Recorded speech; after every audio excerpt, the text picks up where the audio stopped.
barat dan lain sebagainya tuh kan sangat kaya harusnya apa namanya kalau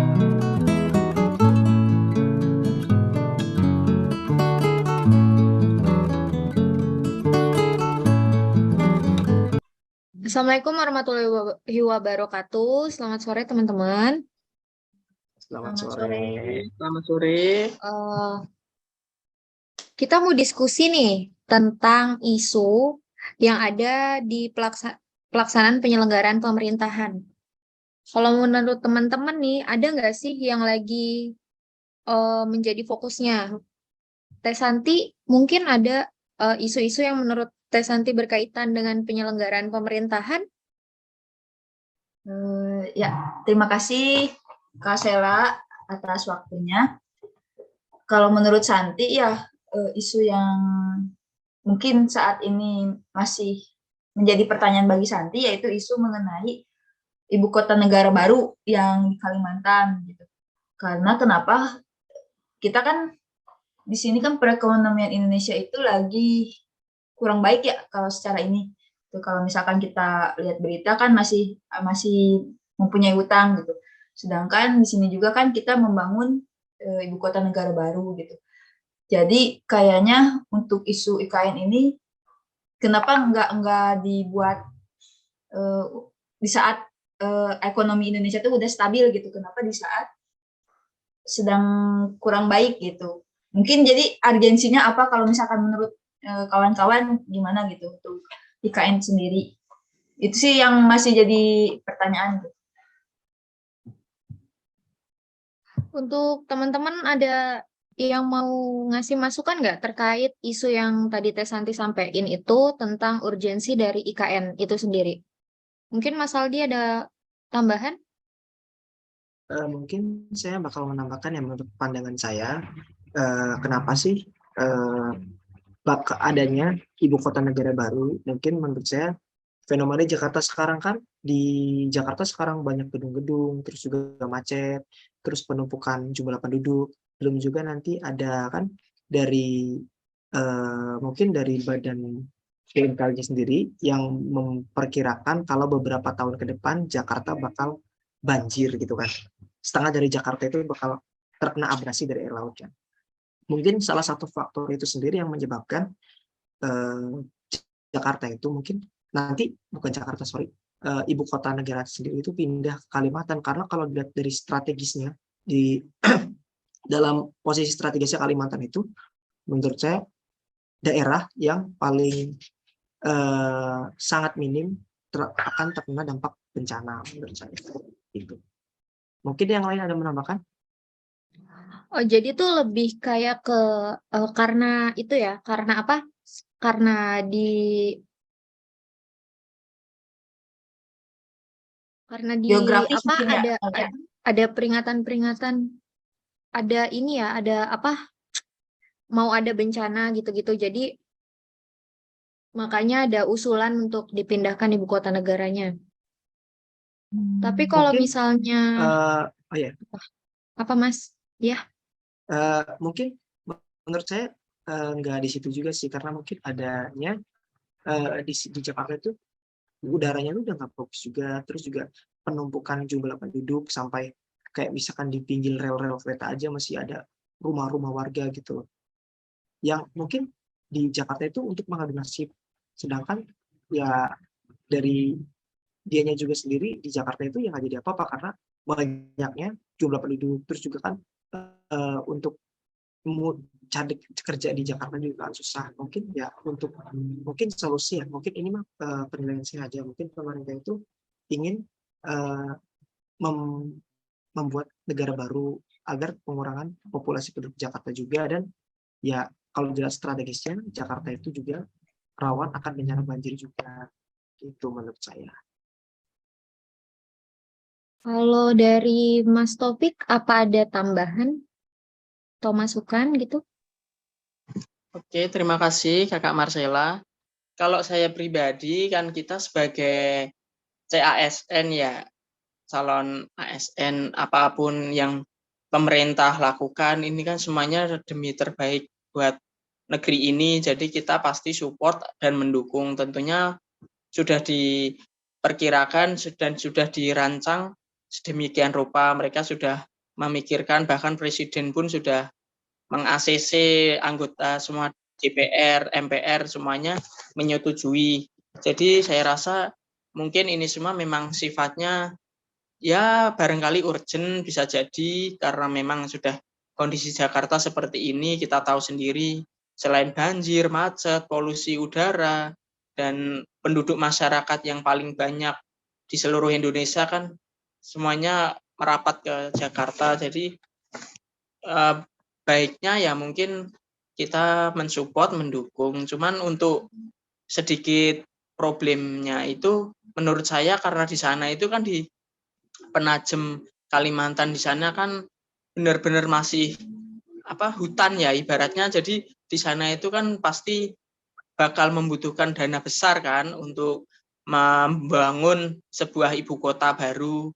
Belum ada bandara, belum ada pelabuhan, belum ada stasiun, dan semua gedung-gedung kan juga belum ada. Jadi benar-benar mulai dari nol. Itu artinya kan dana dari pemerintah juga sangat besar, anggaran yang dikeluarkan. Jadi ya di tengah kondisi pandemi seperti ini kemarin membuat ekonomi kita lemah, kita sudah mau kembali bangkit, tapi dengan dana yang sangat terbatas itu ya kalau saya pribadi mungkin rasanya sedikit dipaksakan ya, karena bagaimanapun juga Jakarta itu walaupun nantinya barangkali bakal diramal banjir atau apa, itu kan untuk waktunya kan juga masih lama, entah 2050, 2060. Jadi kalau menurut saya IKN ini saya rasa belum terlalu urgent gitu. Jadi kalaupun pemerintah sudah ketok palu nantinya bisa dilanjutkan 2-3 tahun ke depan, bisa jadi IKN ya mungkin kita sebagai CASN ya mungkin mendukung support penuh apapun upaya yang pemerintah lakukan. Demikian Kakak Sheila. Oke, jadi menurut teman-teman nih dari yang tadi udah disampaikan, jadi harusnya ya dari semua kondisi yang ada di Indonesia ini kan dananya itu lagi dialokasikan untuk IKN yang tadi menurut teman-teman nggak begitu urgensi banget ya. Jadi kan harusnya penggunaan dananya itu masih bisa dipakai ke yang lain. Mungkin dampak-dampak UMKM akibat COVID gitu-gitu nggak sih? Atau ada masukan teman-teman tentang tambahan tentang IKN ini? Terima kasih Mas Tala. Mungkin saya ingin menambahkan sedikit ya. Saya ingin mempertegas Mas Taufik aja tadi. Mungkin benar yang dikatain Mas Taufik itu yang mengenai tingkat urgensi dari IKN tersebut itu menurut saya kurang. Karena di gimana pun Kalimantan itu masih banyak hutan-hutan ya yang masih asri juga, banyak satwa-satwa flora dan fauna di sana juga masih yang mungkin yang menurut kita itu masih ada yang yang dilindungi ya, yang langka juga. Dan menurut saya juga yang namanya hutan itu paru-paru dunia loh. Maksudnya yakin gitu pemerintah ingin membabat habis yang menjadi mungkin salah satu manusia juga kan perlu oksigen kan. Oksigen juga dihasilkan dari hutan-hutan kan. Hutan adalah paru dunia juga. Mungkin menurut saya itu pemerintah kurang ya. Maksudnya menurut saya gimana ya? Kayak sedikit dipaksakan juga untuk pembangunan IKN sendiri, mengingat Kalimantan itu masih banyak daerah-daerah hijau, dan hutan-hutan yang masih asri gitu. Mending menurut saya untuk dana yang untuk IKN itu mending dialokasikan benar tadi menurut Mas Sela yang masyarakat yang masih butuh akan dari UMKM akibat COVID gitu.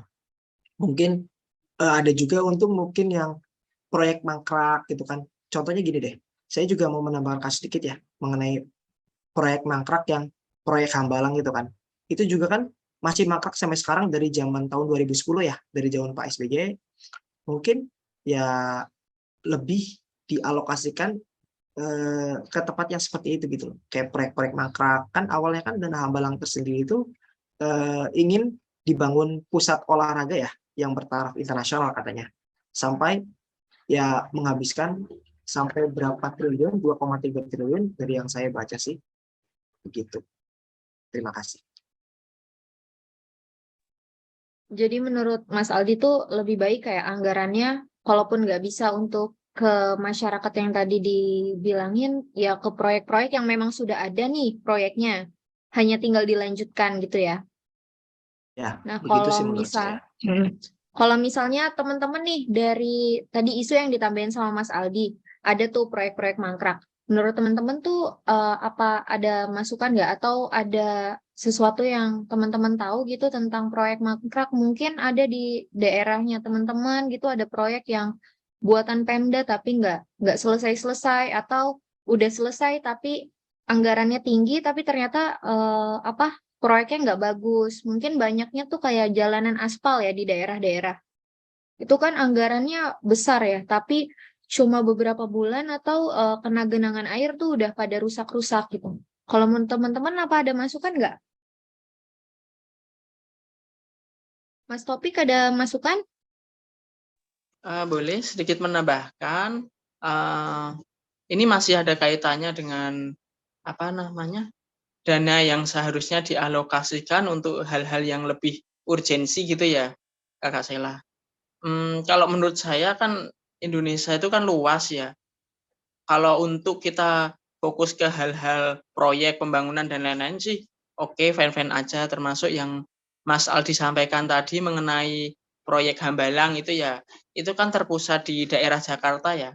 Nah, misalkan kalau kita melihat Indonesia itu kan dari Sabang sampai Merauke kan juga luas ya. Sedangkan kita tahu sendiri ini kita sudah merdeka lebih dari 77 tahun. Artinya kita sudah cukup dewasa untuk menyikapi hal ini semua ya. Nah, terkait pembangunan itu seperti yang kita lihat saat ini kan miris ya. Di Papua saja tidak ada pembangunan yang kelihatan mencolok kan.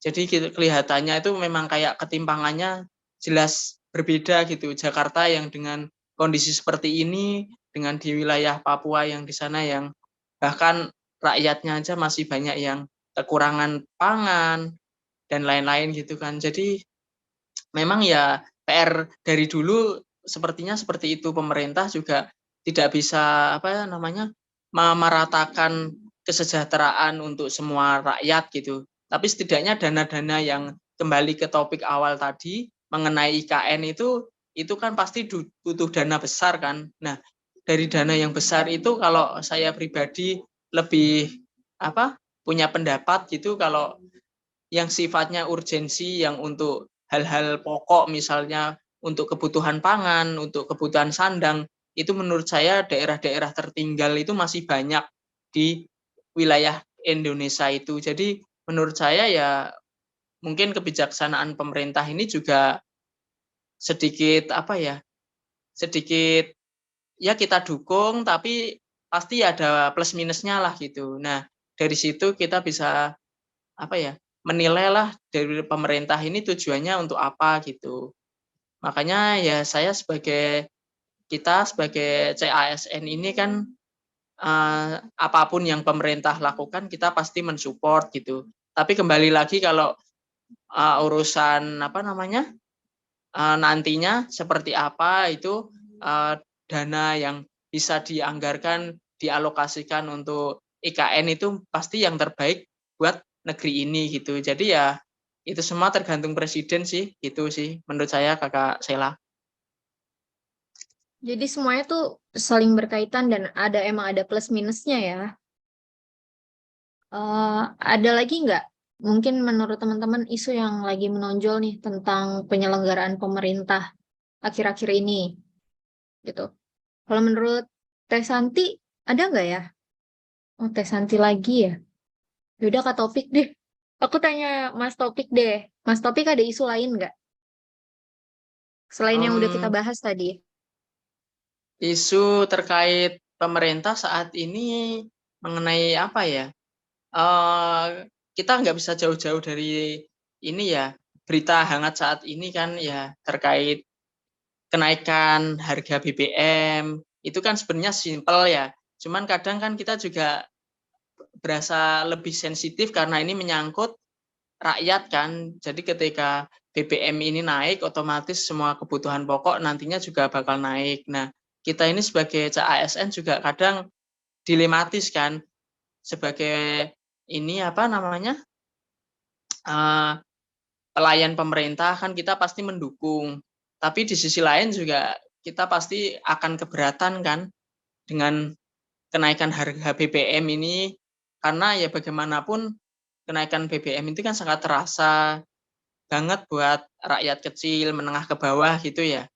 Jadi ya solusinya kalau menurut saya ya apapun itu yang berkaitan dengan kebijakan pemerintah, pasti di situ ada pro dan kontra kan. Nah, di saat itu pula kan kita setidaknya bisa mengambil peran, mengambil sikap, bagaimana caranya supaya semuanya itu biar adil dan bisa diterima oleh semua masyarakat kan. Nah, tapi kalau berkaitan dengan kejadian kemarin itu seperti kenaikan harga BBM, terus ya banyaklah kasus-kasus lain yang sekiranya kita lihat saat ini itu kita itu menonton banyak berita-berita hal-hal miring mengenai kasus maaf-maaf ini Verdi Sambo. Itu kan juga kita itu miris gitu. Kenapa hukum itu tajam ke atas, tajam ke bawah, sedangkan tumpul ke atas gitu. Jadi kita itu kayak melihat drama skenario dari kejadian ini pun masyarakat sudah bisa menilai kan. Jadi artinya memang pemerintah saat ini juga benar-benar apa ya, dibuat ini apa namanya, dibuat pusing dengan berita-berita yang miring ini. Jadi ya memang problem itu pasti ada banyak. Teman setidaknya kita kan bisa fokus ke satu hal kan, terkait tadi IKN, terus tadi nyambung lagi ke kasus apa, mangkraknya itu apa, proyek Hambalang gitu kan. Ya memang banyak sih, tapi ya setidaknya kita sebagai CASN menjadi ya pribadi yang berakhlak gitu tadi sih. Kembalinya ke kayak gitu, apa, karena kita core value-nya kan berakhlak tadi. Jadi yang penting kita melayani dengan hati lah gitu. Kembali ke Kakak Sela. Nah, ini kayaknya teman-teman Mas Topik ini pengamat isu ya. Jadi lumayan banyak tadi yang di-spill sama Mas Topik itu. Aku mau bahas tentang yang BBM nih. Kan respon pemerintah itu setelah, tapi ini bukan langsung ya. Responnya tuh setelah ada rakyat yang demo, mahasiswa yang demo, apa ngeluarkan ancaman gitu ke pemerintah tentang nanti mau demo besar-besaran nih gini-gini dan lain sebagainya. Baru tuh direspon sama pemerintah yang akhirnya hasil respon itu diturunkanlah subsidi tuh. Kayaknya 600.000 sih dari berita yang aku baca ya. Sekitar itu. Terus menurut teman-teman nih, eh apa cukup gitu atau maksudnya tuh gimana ya? Ini kan BBM itu berkepanjangan ya. Karena mungkin semenjak 2 periode ini dan periode yang sebelumnya itu yang presiden kita Pak SBY itu kan baru direncanakan akan naik BBM, terus langsung demo besar-besaran tuh. Akhirnya kan pemerintah apa nggak jadi gitu kan, nggak jadi menaikkan BBM. Nah terus sekarang ini ketok palunya terbilang gimana ya? Istilahnya tuh terbilang diem-diem gitu. Jadi kita kayak kaget berubahnya tuh tiba-tiba gitu. Tiba-tiba langsung berubah harga dari berapa ke berapa. Berarti kan itu ada kurangnya transparansi ya dari pemerintahan ke rakyat tuh. Kalau kayak gitu menurut teman-teman kayak gimana sih? Ada masukan nggak? Mungkin Mas Aldi ada masukan? Ya, terima kasih Mas Sela. Mungkin saya ingin menambahkan ya.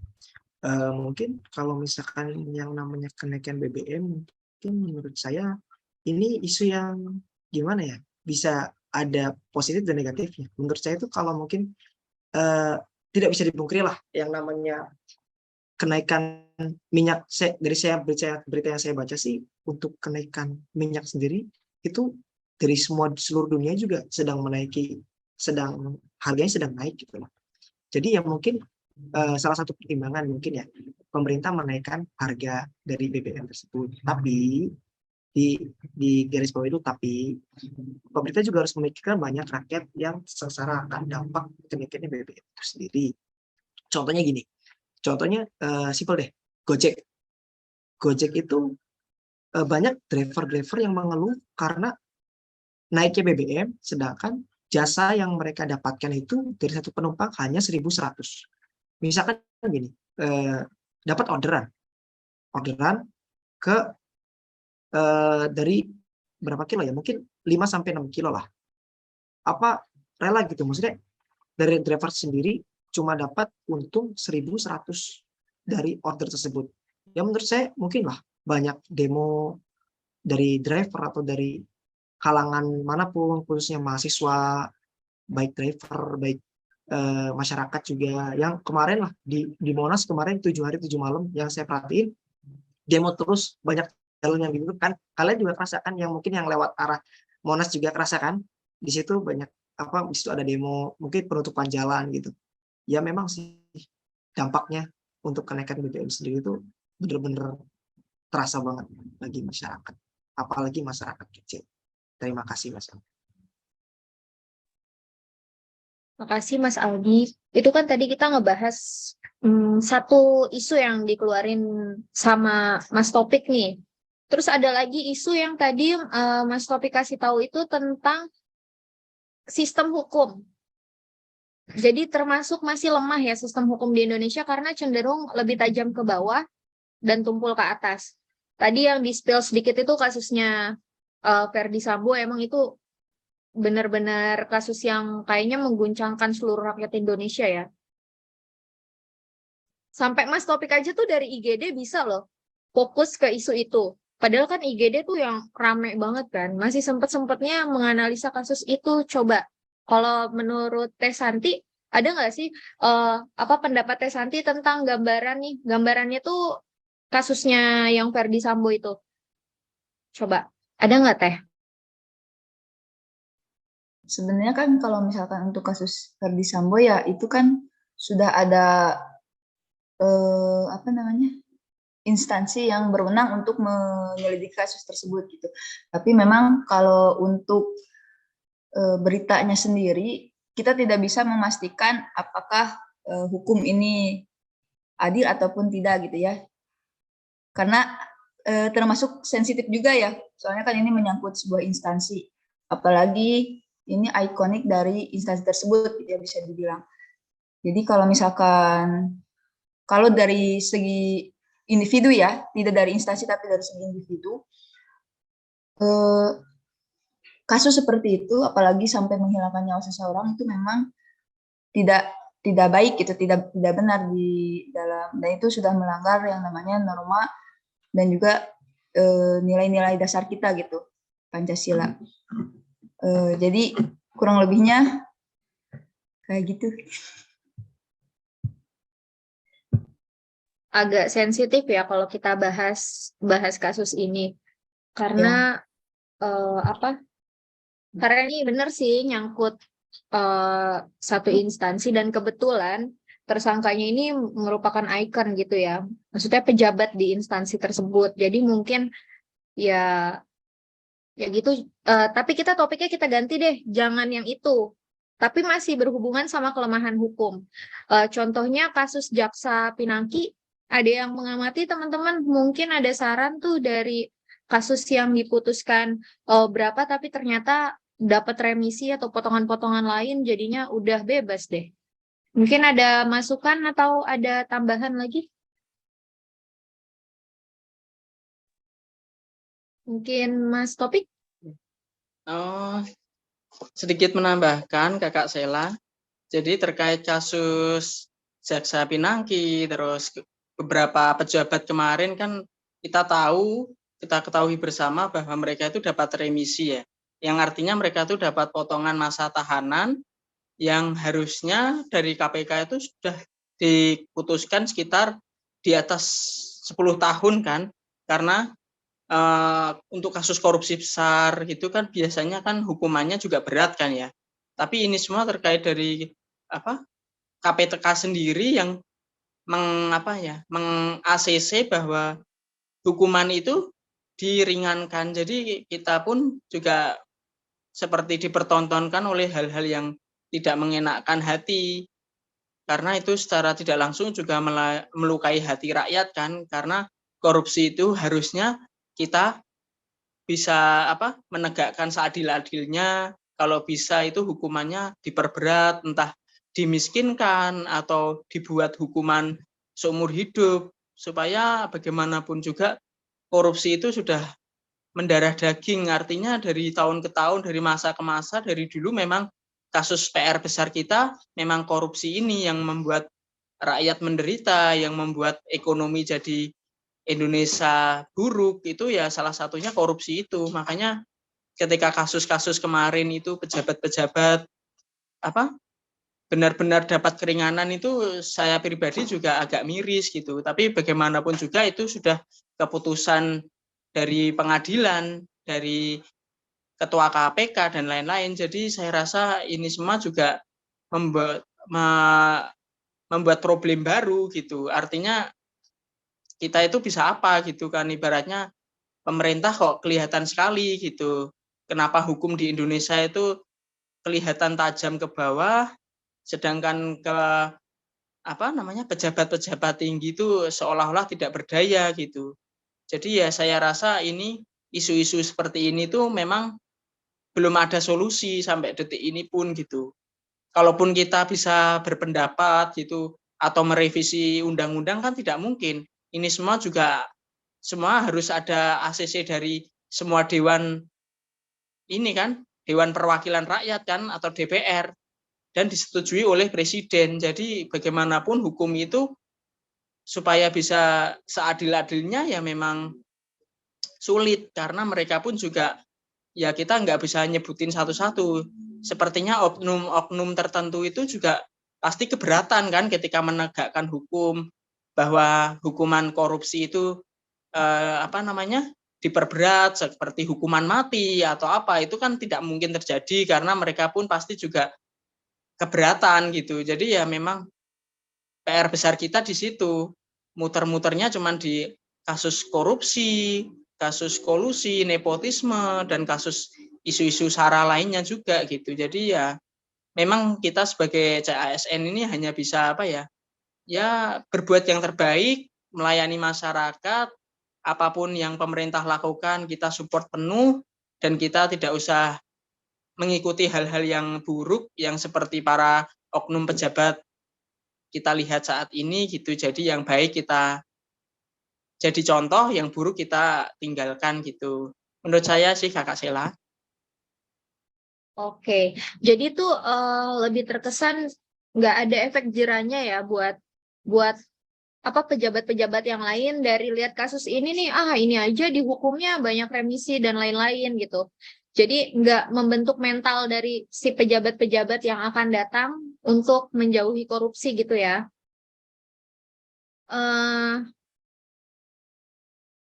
Guys, ini aku stop dulu ya recordnya. Teman-teman, tadi kan kita tuh udah ngebahas banyak isu ya yang ada di Indonesia ini, atau yang lagi banyak-banyaknya, yang lagi menjadi pusat perhatian lah sama masyarakat Indonesia nih. Nah, selain dari yang tadi, apa ada tambahan atau ada apa yang masih mau dibahas nih sama teman-teman mengenai isu yang berhubungan sama penyelenggaraan pemerintahan lagi? Mungkin Teh Santi ada tambahan?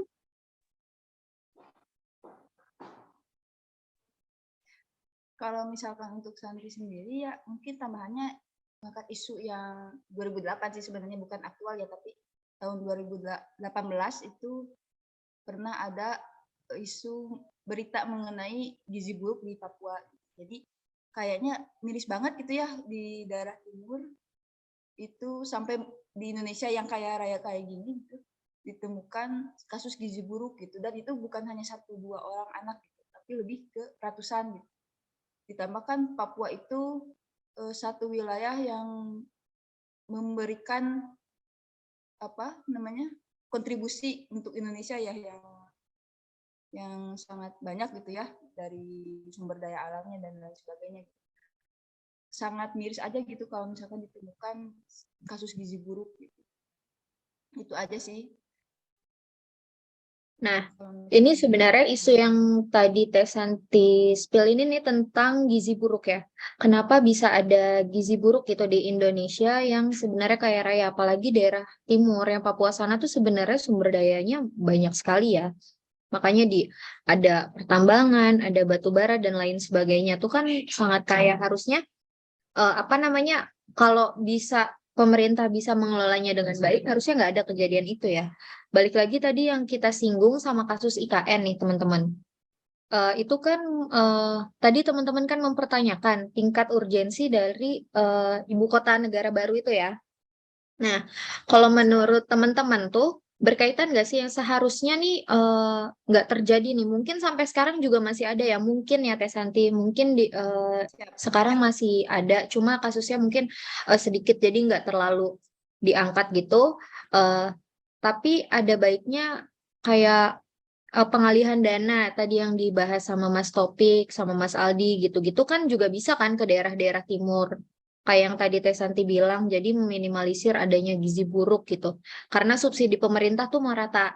Nah, menurut teman-teman gimana sih tanggapannya dari isu yang tadi Teh Santi eh, diskusiin ini? Mungkin Mas Aldi ada tambahan?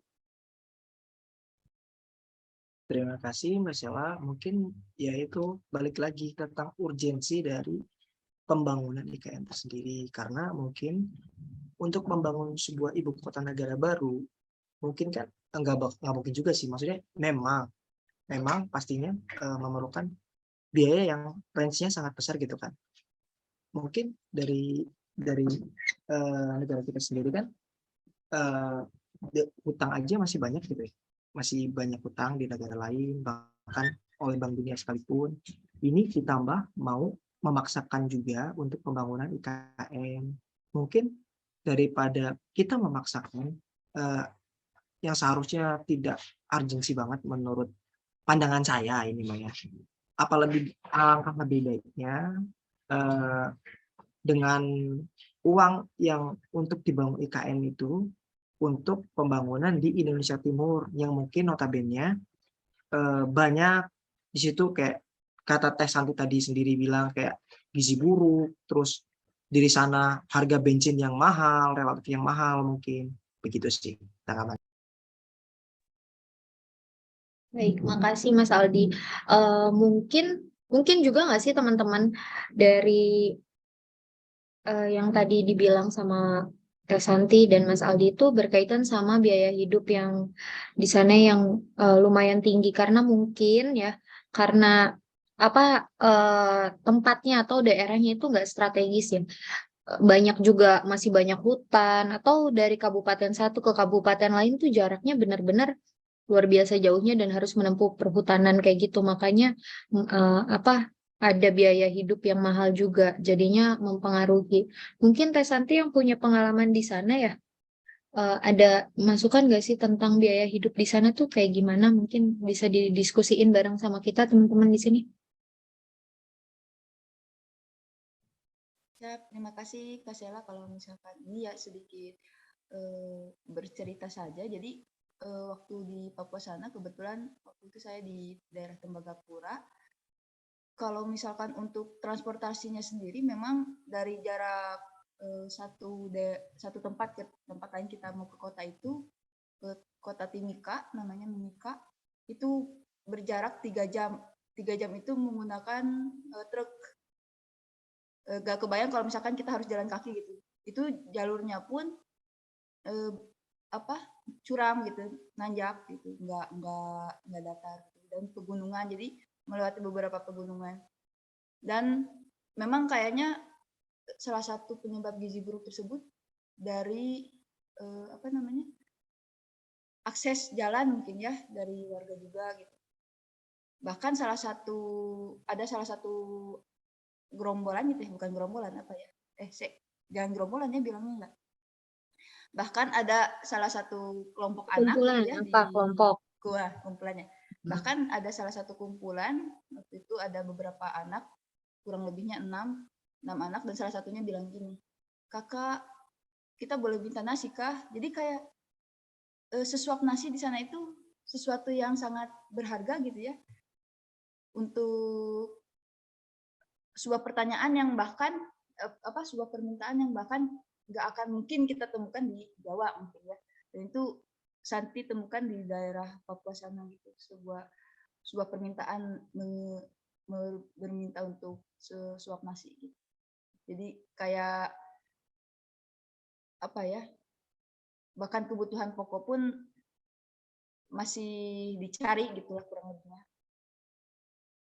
Untuk seorang anak kecil ya.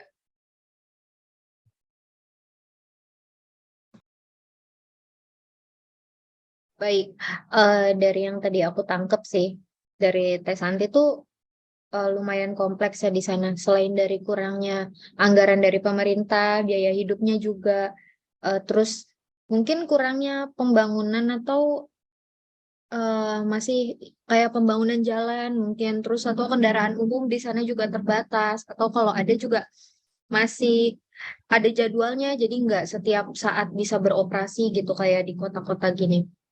Nah, teman-teman, aku rasa cukup ya pembahasan isu. Emang sih kalau misalnya ngebahas isu atau masalah eh, di negara ini yang beraneka ragam itu sangat kompleks sih dan sangat seru kalau dibahas ya. Karena nggak akan ada habisnya kan. Terus yang bisa kita lakuin ya cuma ini aja, cuman jadi pribadi atau individu yang lebih baik lagi. Contohnya tadi kan kita bahas masalah korupsi, terus apa sih yang bisa dilakuin sama kita nih CPNS gitu? Ya selain nanamin mental yang bagus ya mungkin ya eh, dari hal-hal kecil aja, mungkin kita kan dinasnya di pelayanan gitu. Nah, kita biarin kayak budaya antri dan yang lain-lain kayak gitu. Jangan yang ini kerabat saya nih, terus kita dahuluin. Itu kan salah satu bibit tuh. Maksudnya salah satu contoh kecil yang bakalan bisa jadi besar gitu. Kalau misalnya kita nggak di itu nggak ditanamin dari sejak sekarang tuh takutnya pas kita mendapatkan tuh punya jabatan yang besar itu jadinya kita ngelakuin hal-hal yang tadi nih sama contoh-contoh yang udah kita sampaikan itu. Ya udah teman-teman, menurut saya udah cukup ya, atau ada mungkin teman-teman yang mau ngebahas lagi? Cukup sih, Mbak. Udah cukup. Sudah cukup jelas dan Cukup. Udah cukup banyak dan juga udah cukup buat kita jadi pelajaran ya teman-teman untuk jadi Ya. pribadi yang lebih baik lagi, mengambil contoh yang baik-baiknya aja, dan yang kayak tadi yang kita bahas itu yang kemungkinan yang buruk-buruknya kalau bisa kita jauhin aja. Udah, demikian diskusi kita sore hari ini. Terima kasih teman-teman atas waktunya ya. Dan terima kasih sudah berkenan untuk bertukar pikiran, diskusi tentang masalah-masalah yang ada nih. Ya udah. Baik teman-teman, saya tutup ya diskusi sore hari ini. Assalamualaikum warahmatullahi wabarakatuh. Waalaikumsalam warahmatullahi Waalaikumsalam wabarakatuh. warahmatullahi wabarakatuh. Thank you. Thank you.